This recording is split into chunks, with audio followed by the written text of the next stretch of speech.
I think there's always three truths, New Zealand's truth, your truth, the world's truth, and what we believe, and then there's the truth, the waarheid. Now the truth of waarheid is Afrikaans word for truth.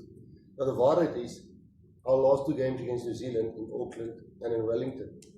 People go and look at those games, with those slow games. I mean, New Zealand beat us in the first one against Auckland, protected their record there, and then we got a good one in the second one. So, I don't think we think there's a certain way how you win World Cups, and we think that's a grind.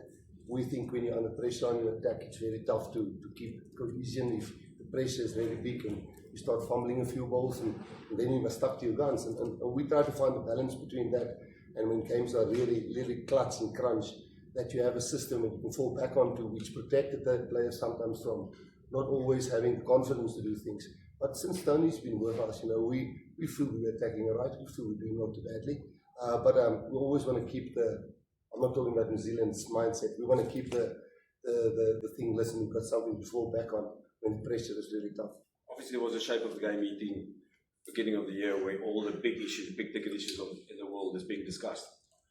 And look, things that come out of there is now that we call it the key focus areas for referees, and that's basically the contract between refereeing and coaching. Coach your players to play this way, we'll try and referee this way, and then there's alignment on Mondays post-match. So I think the main thing is that over time, 5 games that we've played, we've not had one feedback that we slow down the game. Maybe they've played against teams that's in pre-season mode, it's like playing those Super Rugby warm-ups in January, where you're playing Chaka, so maybe there's something there, but I mean, we've certainly not got negative feedback around it, and what we expect is to play in terms of those agreements with between referees and coaches. And yes, the law is very clear, 30 seconds, from the moment the referee puts his foot out to make a mark, whether it's scrum or line out, not from the whistle, but when the foot's put down, there's 30 seconds to fall, not get the ball in.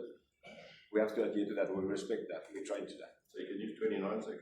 100%. You can do that 30 seconds if you want. Yeah, I think another frustrating thing is because we haven't been involved in these 4 matches.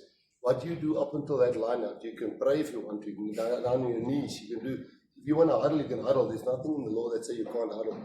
So we've got 11 languages which we have to make sure that everybody understands the line-out call. So you can huddle. And then when the referee gives the mark, then within 30 seconds you must form the line-out. So there's no law that says you can't huddle.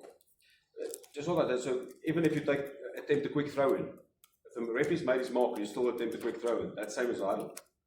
The clock starts ticking. So that's up to you. However, the attacking team, if they're ready to play, they don't have to wait for you. That's it. I think there's definitely frustration on the coaches that you can't have meetings with the referee if both teams don't agree, and it's now to a stage where you almost accept that both teams, coaches are not always going to agree for a pre-match meeting. I myself this week said, no, we don't need one, because it doesn't help now after they played 4 games, and now we wanted to sort out things in 3 training sessions. We had to look at what they put on AMS, and that's a central system, and then they'll sort of learn from what the answers are from World Rugby. And I don't think it's a tactic. I think it's an obvious thing. If you want to get something out, you have to get it out here, because you can't really talk to the referee.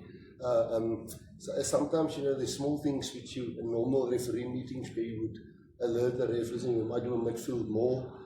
Just be aware of that, know the law around that. Now you can't, because you have to have the meeting with the other coach. You can't say, listen here, we might be doing a front peel in the line-out. Maybe don't stand there when we do the front peel, because you might not see if it's obstruction or not. So I think teeing up the referees with things you want to do is very difficult. And I totally understand why the All Blacks voice some of their concerns. If they genuinely believe we slow down the game, they can't say it in a meeting with us being present and we are arguing with them, we're not slowing down. So it's a very natural thing to do it in the media now, because the protocols is definitely, I feel, and I know a lot of international coaches feel that way. It's very clear what you must do and what you can't do. It's in place, and we understand that it's there. I don't understand why it's like that. But yes, I think there's definitely now a gap between coaches, scrum coaches, and referees, and small little tactical things and then you voice your opinion in the media. That's the only option.